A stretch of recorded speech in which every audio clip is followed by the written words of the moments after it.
Richard Proenneke's life story, duration 10 to 15 minutes.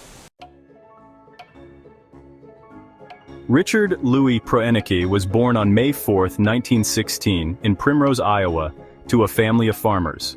Growing up during the Great Depression instilled in him a strong work ethic and a deep appreciation for self-sufficiency.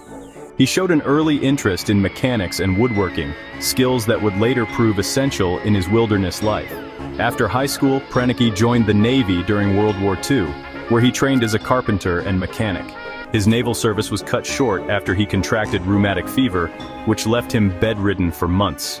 This period of convalescence may have sparked his interest in health, fitness, and living a life close to nature. Following the war, Proenneke worked as a rancher, heavy equipment operator, and mechanic. He spent years honing his skills in the outdoors, learning to hunt, fish, and live off the land. By the time he reached his early 50s, Proenneke decided he wanted something more fulfilling than his industrial work. Inspired by the pristine wilderness of Alaska, he decided to leave modern society behind. In 1967, Proenneke traveled to Twin Lakes in the remote Alaskan wilderness. The area, nestled within the Alaska Range, is characterized by rugged mountains, dense forests, and glacial lakes.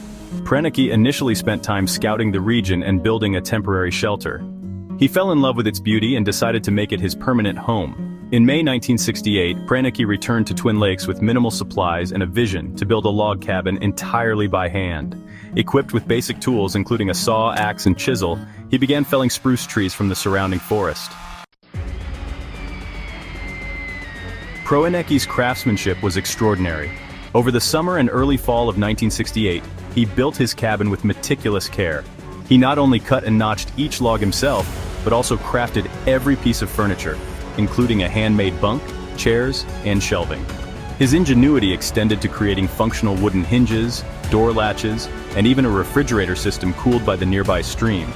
The cabin's design was practical yet beautiful.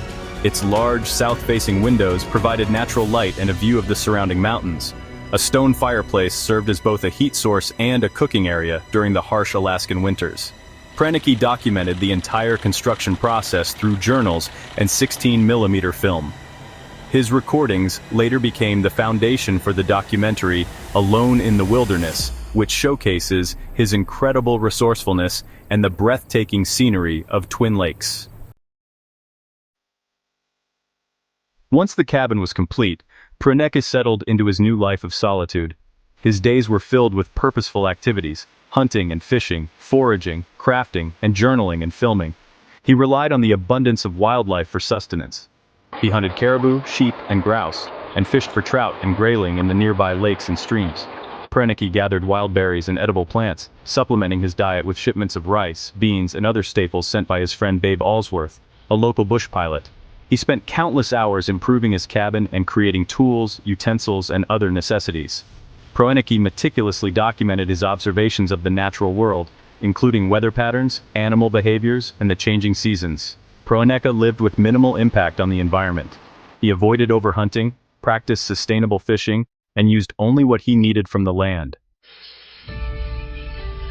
Living in the wilderness came with its share of challenges. Proenneke faced extreme weather conditions, including brutal winters where temperatures often dropped below -40 degrees Fahrenheit. He had to chop and store enough firewood to last through the long, dark months, and his survival depended on his ability to repair tools, equipment, and clothing. Despite the hardships, Proenneke thrived in his solitude. He found immense joy in observing the wildlife around him. Moose, bears, and countless bird species became his companions, and he developed an intimate understanding of their habits. Proenneke's journals reveal a man deeply attuned to the rhythms of nature. He believed in living simply and taking only what was necessary. His reflections often touched on themes of conservation, the importance of solitude, and the fleeting beauty of life. One of his famous quotes captures his philosophy: "I enjoy working for my existence. It's real and makes me feel good. I've learned patience and acceptance of things I can't control. I just let the wonder of it all unfold." After nearly 30 years of living at Twin Lakes, Proenneke left the wilderness in 1998 at the age of 82. His departure was not due to dissatisfaction, but rather the practicalities of aging. He moved to California to live with his brother, but remained deeply connected to the wilderness in spirit. Richard Proenneke's cabin was preserved by the National Park Service and is now a protected historical site within Lake Clark National Park and Preserve. Visitors can see the cabin and gain a glimpse into the remarkable life of a man who chose to live in harmony with nature. His journals were compiled into books, including One Man's Wilderness and Alaskan Odyssey, which won the National Outdoor Book Award. His story has inspired countless individuals to appreciate the value of simplicity, self-reliance, and a deeper connection with the natural world.